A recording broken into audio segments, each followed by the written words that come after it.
مدرسہ زینت القرآن، ایک چنا بہڑا جال، پوسٹ دھچنا، وایا بارسوئی گھاٹ، ضلع کٹھیار، بہار کا عظیم الشان اجلاس عام جلسہ سیرت النبی صلی اللہ علیہ وسلم، پیشکش تفہیم شریعت میڈیا، بارسوئی، کٹھیار، بہار۔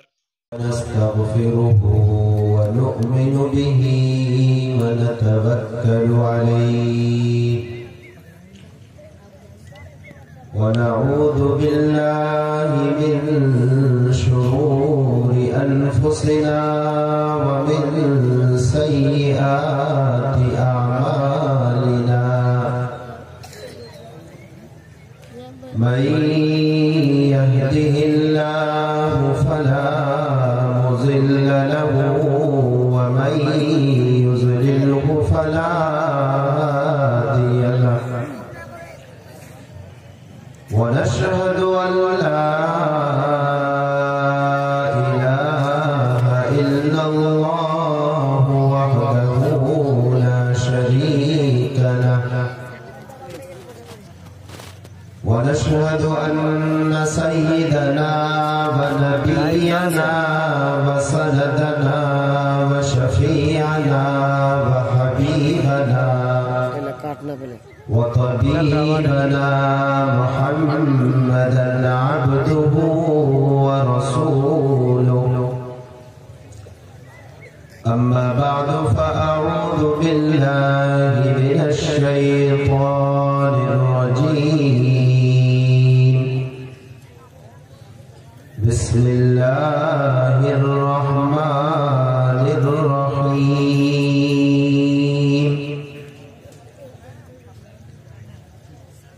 وأنكحوا الأيام منكم والصالحين من عبادكم، وقال النبي صلى الله عليه وسلم: إن أعظم النكاح بركة أيسره مؤونة، أو كما قال النبي صلى الله عليه وسلم: اللهم صل على سيدنا محمد في أول كلامنا، اللهم صل على سيدنا محمد في أوسط كلامنا، اللهم صل على سيدنا محمد في آخر كلامنا، آمنت بالله صدق الله العلي العظيم۔ تاریخ نے پوچھا: اے لوگو، یہ دنیا کس کی دنیا ہے؟ شاہی نے کہا میری ہے، اور دنیا نے یہ بات مان لیا۔ پھر تخت بچھے، ایوان سجے، دربار لگے، گھڑیال بجے، تلوار چلی، خون بہے، انسان کٹے، انسان مرے، دنیا نے آخر شاہی کو پہچان لیا، پہچان لیا۔ تاریخ نے پوچھا: پھر اے لوگو، یہ دنیا کس کی دنیا ہے؟ دولت نے کہا میری ہے، اور دنیا نے یہ مان لیا۔ پھر بینک کھلے، بازار جمے، بیپار بڑھے، انسان لڑے، انسان مرے، دنیا نے آخر دولت کو پہچان لیا، پہچان لیا۔ تاریخ نے پوچھا: پھر اے لوگو، یہ دنیا کس کی دنیا ہے؟ محنت نے کہا میری ہے، اور دنیا نے یہ مان لیا۔ پھر روح دبی، پیٹ بڑھے، اخلاق گرے، افکار سڑے، سب چیخ اٹھے، آرام ہوئے، دنیا نے آخر محنت کو پہچان لیا، پہچان لیا۔ تاریخ نے پوچھا: پھر اے لوگو، یہ دنیا کس کی دنیا ہے؟ مومن نے کہا اللہ کی ہے، کی صبح ہوئی، نور کی ایک لیسی پھوٹ پڑی، دنیا نے آخر اپنے مالک کو پہچان لیا۔ میرے انتہائی واجب القدر حضرات مقتدر علماء کرام، شورائے احزاب، وقت میں گنجائش نہیں ہے کہ نام لیا جائے۔ میرے دوستو، ہم لوگوں نے یہ دین کی ایک محفل سجائی ہے، اور ہمیں یہ سوچنا چاہیے کہ اس محفل کے اندر کچھ کام کی بات ہمارے کان میں پڑ جائے۔ عموماً یہ دیکھا جاتا ہے کہ جلسہ جو سجایا جاتا ہے، اتنا بڑا پنڈال لگایا جاتا ہے، یہ دین کی بات سننے کے لیے، شریعت کی بات سمجھنے کے لیے، لیکن ہوتا یہ ہے کہ جلسہ پورا کا پورا دکان کے نظر ہو جاتا ہے۔ جلسہ سننے وہ لوگ بیٹھتے ہیں جن کو شریعت نے مکلف نہیں بنایا، اور جن لوگوں کو شریعت نے اپنا مکلف بنایا ہے، جن کو شریعت پر عمل کرنا ہے، جن کو شریعت کی بات جاننی ہے، وہ بجائے اس کے کہ وہ پنڈال کے اندر حاضر ہوں، وہ علماء کرام کی بات سنیں، وہ جلسہ گاہ کی زینت بن جاتے ہیں، وہ دکانوں کو آباد کرتے ہیں۔ اس لیے میرے دوستو، خدا را ایسا نہ کریں۔ ایک تو اس میں دین کی ناقدری ہے، شریعت کی ناقدری ہے، علماء کی ناقدری ہے، اور ان سب کے ساتھ ساتھ آپ نے جو پیسہ خرچ کیا ہے اس پیسے کی ناقدری ہے کہ اتنا بڑا پنڈال سجایا، بڑے بڑے علماء کو بلایا، اور پھر آپ نے ان علماء کو چھوڑ کر چائے کی دکانوں کو آباد کیا، اور کیا پان کی دکان کو آباد کیا، تو پھر فائدہ کیا تھا یہ جلسہ لگانے کا؟ آپ تو بازار لگاتے نا، کہ بازار میں جا کر بازار کو آباد کرتے، تو پھر کیا فرق تھا کہ آپ نے دین کی محفل سجائی؟ بہرحال میرے دوستو، اس بات کا خیال کرنا ہے ہمیں، یہ کوئی بچے تھوڑی ہیں، سب عقل مند ہے کہ اس کو بار بار بتایا جائے، اعلان کیا جائے، کہا جائے کہ بھائی سڑکوں پر مت ٹہلیے، آ کر کے بیٹھیے، تقریر سنیے۔ یہ باتیں کہنے کی نہیں ہوتی، یہ تو دین سے بے رغبتی کی بات ہے، یہ تو دین سے مذاق ہے کہ آپ نے دین کے نام کا جلسہ سجایا، اور دین کے نام کے لیے اتنا بڑا پنڈال سجایا، اور دین کے نام پر آپ نے پیسے اکٹھے کیے، اور اس بات کو کہ آپ دین سنیں، شریعت سنیں، علماء کی باتیں سنیں، آپ نے جلسے کو چھوڑ کر کے چائے کی دکانوں کو آباد کیا، سڑکوں کو آباد کیا۔ خدا کی قسم، یہ دینداری نہیں، یہ بے دینی ہے، یہ دینداری نہیں، یہ دین کے ساتھ غداری ہے، یہ دینداری نہیں، یہ دین کے ساتھ بے وفائی ہے۔ اس لیے اس کا خاص خیال کیجئے، کہیں ایسا نہ ہو کہ اللہ کی گرفت اور اللہ کی پکڑ اسی دروازے سے آنا شروع ہو جائے۔ اس لیے ایسا کرنے کی ضرورت نہیں ہے۔ اب آئیے، مجھے جو آپ لوگوں سے گفتگو کرنی ہے وہ بات میں آپ سے عرض کروں اور رخصت ہو۔ میں نے قرآن مقدس کی ایک آیت کریمہ تلاوت کی ہے، اس کی روشنی میں مجھے چند باتیں آپ سے عرض کرنی ہے۔ وہ بات یہ ہے کہ میرے دوستو، یہ مسلمان جو قوم ہے، اس مسلمان کو جناب نبی کریم صلی اللہ علیہ وآلہ وسلم کی طرف سے جو تعلیمات دی گئی تھی، جو ہدایات دیے گئے تھے، اور صحابہ کرام نے جس پر عمل کر کے پوری دنیا کو یہ بتایا کہ ہم وہ قوم نہیں ہیں کہ اور قوموں کی طرح زندگی جانوروں کی طرح گزاریں، نہ ہمارے پاس کوئی قانون، نہ ہمارے پاس کوئی دستور، نہ ہمارے پاس کوئی منشور، نہ ہمارے پاس زندگی گزارنے کے طریقے، نہ ہمارے پاس زندگی میں رہنے کے کوئی لا، کچھ نہیں، بس صبح ہوتی ہے، شام ہوتی ہے، زندگی یوں ہی تمام ہوتی ہے۔ یہ ہمارا قصہ نہیں ہے۔ آپ صحابہ کرام کو اٹھا کر دیکھیے، ان کی زندگی کا مطالعہ کیجیے، ان کو بہت غور سے دیکھیے۔ آپ سیدنا عمر فاروق کو دیکھیے، صدیق اکبر رضی اللہ تعالیٰ عنہ کو دیکھیے کہ کس چیز نے زندگی کو بدل دیا، کس چیز نے زندگی کی چاندنی بڑھا دی، کس چیز نے حضرت عمر کو عمر فاروق بنا دیا، صدیق کو صدیق اکبر بنا دیا، اور صحابہ کرام کو رضی اللہ عنہ ورضوا عنہ کا لقب دیا گیا۔ وہ کون سی چیز تھی؟ وہ تھی اللہ تبارک و تعالیٰ کی دی ہوئی کتاب، اور اللہ کی طرف سے بھیجے ہوئے جناب محمد رسول اللہ صلی اللہ علیہ وسلم کی تعلیمات۔ پورا کا پورا مسلم سماج جس بدعات و خرافات کے اندر اس وقت ملوث ہو چکا ہے، اگر یہ حالات ہمارے رہے تو میرے دوستو، نہ یہ جلسے کام آنے ہیں، نہ یہ کوئی اور چیز کام آنی ہے۔ یاد رکھیے کہ اگر انسان، قرآن نے خود کہا ان اللہ لا یغیر ما بقوم حتی یغیر ما بانفسہم، کہ وقت تک وہ قوم کامیاب نہیں ہو سکتی، وقت تک اللہ کی طرف سے مدد نہیں اتر سکتی، وقت تک اللہ کی نصرت اس کے لیے شامل حال نہیں ہو سکتی، سکتی، وقت تک اللہ کی طرف سے خیر کے فیصلے نہیں ہو سکتے جب تک انسان خود اپنے آپ کو بدلنے کا فیصلہ نہیں لے۔ یہ طے کرنا انسان کی ذمہ داری ہے کہ وہ یہ تلاش کرے کہ حق کہاں ہے، وہ یہ تلاش کرے کہ شریعت کہاں ہے، وہ یہ تلاش کرے کہ نبی کی سنت کہاں ہے، وہ یہ تلاش کرے کہ صحابہ کا اسوہ کہاں ہے، وہ یہ تلاش کرے کہ علماء ربانیین کون سے راستے سے چل رہے ہیں۔ اگر وہ یہ تلاش نہیں کرے گا تو اللہ کہتا ہے جاؤ جاؤ، پھر مجھے تمہاری ضرورت نہیں ہے۔ الا ان نبدل امثالکم وننشئکم فی ما لا تعلمون، کہ تم نے یہ سوچ رکھا ہے کہ ہم اللہ کے اوپر احسان کر رہے ہیں کہ اللہ کے نام لیوا ہے۔ نہیں، تم سے پہلے بہت بڑی بڑی قومیں آئی، قوم عاد آئی، قوم ثمود آئی، قوم ہود آئی، سب کو اللہ تبارک و تعالیٰ نے نافرمانی کی پاداش میں اس دنیا سے مٹا دیا، کسی کا نام و نشان باقی نہ رکھا۔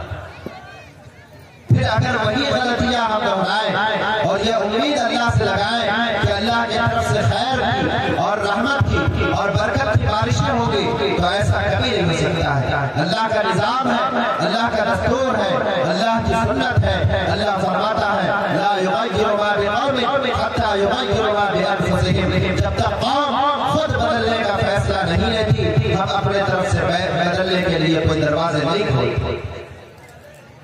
میرے دوستوں، یہ جو ہمارے معاشرے کے اندر شادی بیاہ کا رسم و رواج چل پڑا، یہ انتہائی غلیظ اور ہندوانہ رسم و رواج، انتہائی غلیظ۔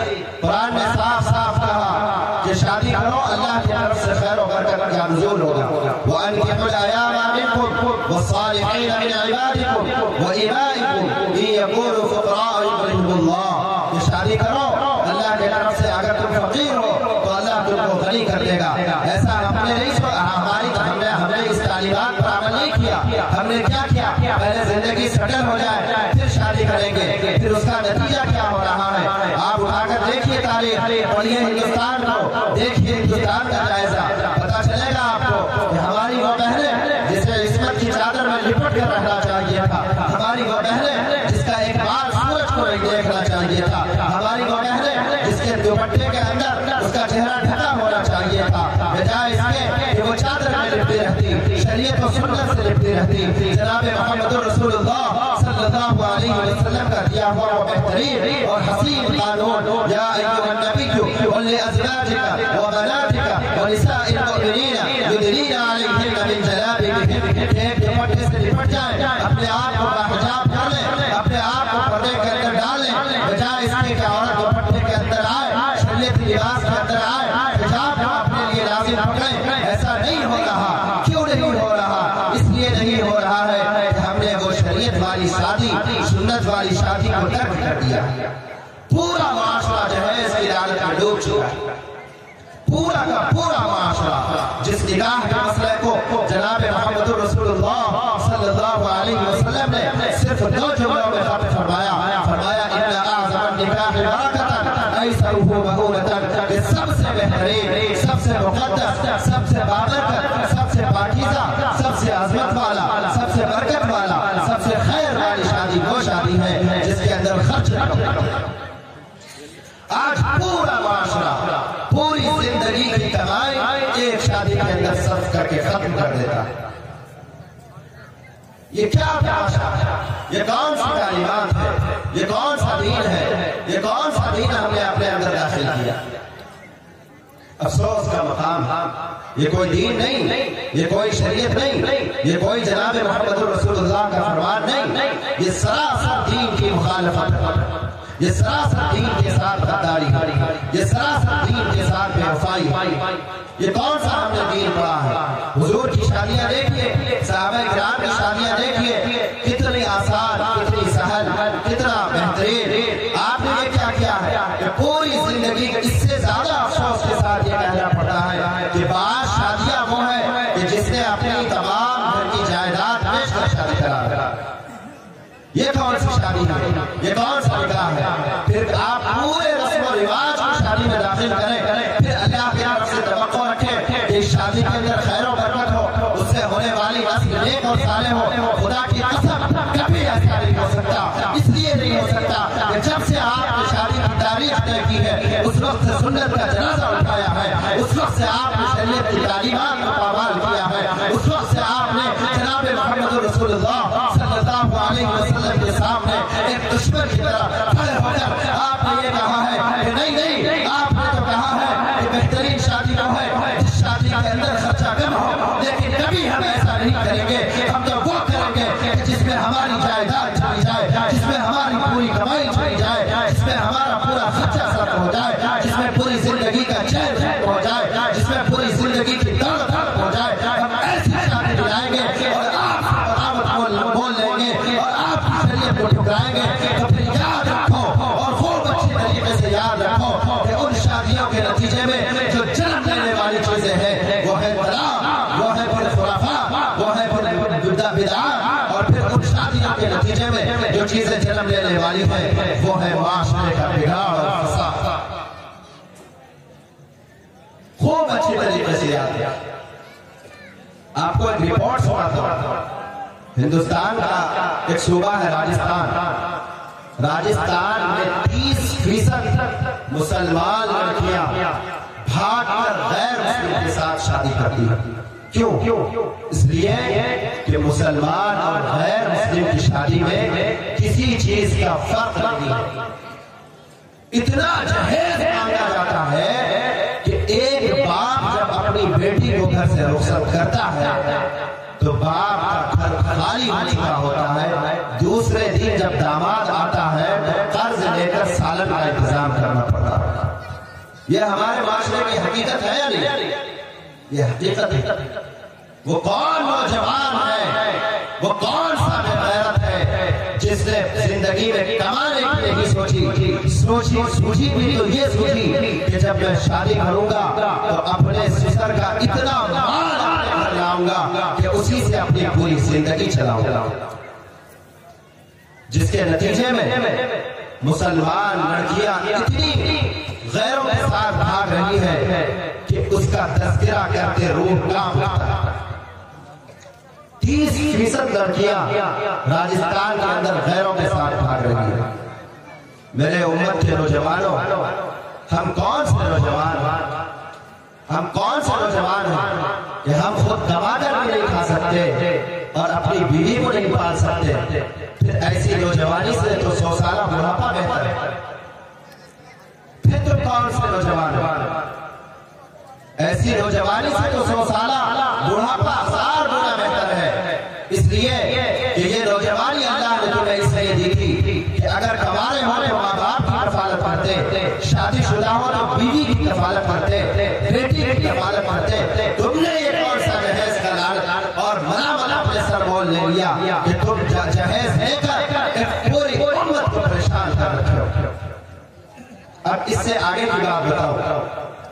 بسا اوقات ایسا ہوتا ہے کہ کسی نوجوان لڑکا سے اگر آپ یہ کہیں کہ بھائی جہیز لینا گناہ ہے، حرام ہے، تو وہ نوجوان لڑکا تیار ہو جاتا ہے۔ نوجوان کے اندر تو جذبات ہوتا ہے نا، وہ تیار ہو جاتا ہے اور شریعت اور سنت کے مطابق شادی کرنے کے لیے راضی ہو جاتا ہے۔ لیکن یہ جو باپ ہے نا، خدا کی قسم یہ باپ نہیں، باپ بولتا ہے تم جہیز نہیں لوگے تو ہم تمہاری شادی میں شرکت نہیں کریں گے۔ تم کو لینا ہے اور کیا لینا ہے؟ تم کو اپنے سسر کے ہاتھ سے اتنا دینا ہے کہ پھر تمہیں ہمیشہ تمہارا سسر یہ سمجھے کہ یہ بھیک منگا ہے، میرے گھر کا داماد نہیں۔ یہ اس معاشرے کی ایک بڑی بیماری ہے، اور یاد رکھیے اور خوب اچھی طریقے سے یاد رکھیے، خدا کی عزت و جلالت کی قسم، اگر یہ رسم ہمارے معاشرے سے ختم نہ ہوئی نا تو کل ہم کو دکھانے کے قابل کہیں کھڑے ہونے کے قابل نہیں بچے گے۔ کیوں؟ اس لیے کہ ہماری گھر کی بچیاں غیروں سے بھاگ کر شادی کریں گے۔ کتنی لڑکیاں غریب بھی ایسی ہیں جس کی عمر 20 سال 22 سال گزر چکی ہے اور نکاح صرف اس لیے نہیں ہو رہا ہے کہ باپ جہیز کا انتظام نہیں کرے۔ اور مسلمانوں، خدا کو کیا دکھاؤ گے کل جا کر کے؟ علامہ اقبال نے کہا وضع میں تم ہو نصارہ تو تمدن میں ہنود، یہ ہے مسلمان جنہیں دیکھیں تو شرمائے یہود۔ بھائی یہ کون سا دین ہے کہ جہیز کا مطالبہ اور اس قدر مطالبہ اور اس غلاظت کے ساتھ ایک آدمی ہوتا ہے غریب اور ایک آدمی ہوتا ہے غلیظ، یہ پورا امت مسلمہ کا ایک سماج کا یہ حصہ غریب نہیں غلیظ ہے، غلیظ یہ جراثیم ہے، یہ ناسور ہے، یہ امت کی پوری کی پوری امت کو برباد کرنے کے لیے کافی ہے۔ خدا اس جہیز کے لعنت کو مٹائی، اگر آپ نہیں مٹائیں گے تو آج کسی اور کی بیٹی بھاگ رہی ہے فاطمہ نام سے، خدا کی قسم وہ دن دور نہیں ہے کہ میرے گھر سے بچیاں بھاگنا شروع کریں، ہمارے گھر کی بچیاں روانہ ہوگی، پھر اس دن اگر خون کے آنسو گرو گے نا تو اس دن تمہیں پچھتاوا کام نہیں آئے گا۔ یہ کیا معاشرے کو بنا رکھا ہے بھائی؟ کچھ تو فرق باقی رکھیے، کچھ تو مسلمان رہیے، شادی کو شریعت اور سنت کے مطابق کیجیے۔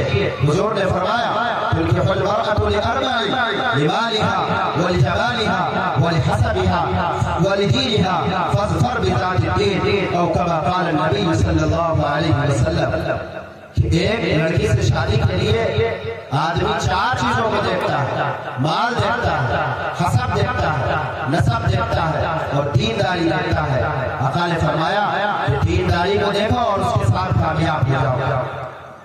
جب جہیز لے کر شادی کرتا ہے تو دن بھر کا کچ کچ شادی کے دوسرے دن صبح سے شروع ہو جاتا ہے۔ کیوں؟ وہ لڑکی جانتی ہے کہ میرا شوہر نہیں ہے، اس نے میرے باپ کا پورا گھر کھسوٹ کر لایا ہے، اس نے میرے باپ کا دل دکھایا ہے۔ خدا کی قسم جب بیٹیاں جوانی کی دہلیز پر قدم رکھتی ہے، باپ کی نیند حرام ہو جاتی ہے، ماں کا چین چھن جاتا ہے، بھائی کا سکون غائب ہو جاتا ہے۔ کیوں؟ اس لیے کہ وہ اس فکر میں رہتا ہے کہ اب بہن کے جہیز کے لیے سامان کہاں سے لایا جائے گا۔ باپ بھی سوچتا ہے کہ بیٹی کا جہیز کہاں سے لیا جائے گا، بیٹی کے لیے پلنگ کہاں سے لاؤ، فریج کہاں سے لاؤ، صوفہ سیٹ کہاں سے لاؤ اور فلاں چیز کہاں سے لاؤ، گاڑی کا انتظام کہاں سے کروں۔ اور میرے نوجوانوں یاد رکھو، خوب اچھی طریقے سے یاد رکھو کہ یہ جہیز تم جہیز نہیں لے رہے ہو بلکہ تم یہ دعویٰ یہ بات کہنا چاہتے ہو کہ لاؤ میں تو بہت بڑا کمزور آدمی ہوں، میں تو اپاہج ہوں، میں تو کما نہیں سکتا، میں اسی پیسے کے ساتھ اسی دولت کے ساتھ اپنی زندگی گزارا کروں گا اور پوری زندگی بیوی کی غلامی کروں گا، اس لیے کہ میں نے اپنی بیوی کے گھر سے اتنی دولت لائی ہے کہ اس کے سامنے کوئی حق بات کہنے کے لیے اب میرے پاس زبان نہیں ہے۔